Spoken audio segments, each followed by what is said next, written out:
And through that family, through that community, she was able to pick herself back up. And today is a different person. Yeah. Because there's power in the name of Amen. Jesus.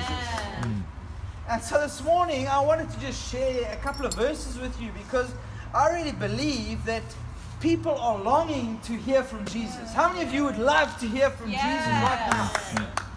You know, I think people come to me and they say, Hilton, I don't hear from Jesus. And I say to them, you're probably not listening. Because we need to be quiet to hear from Jesus.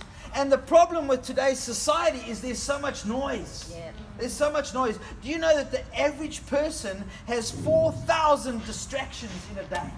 Wow. 4,000 distractions in a day. Matt's constantly posting on Facebook. And so my phone goes tweet, tweet, tweet all the time, and every time I've got to watch this Facebook post, but I love it. Yeah. But I want to tell you that there's another 3,892 things that distract me every day besides Matt's posts. Wow. But you see, that's the thing is people say to me, but Hilton, I don't hear from God. And I say, the reason you're not hearing is because you're not positioning. We need to position ourselves to hear God. Yeah, that's good. And I... You know, when I first started preaching, I used to hate the Old Testament. I know I shouldn't say that. Okay. I disliked the Old Testament, okay?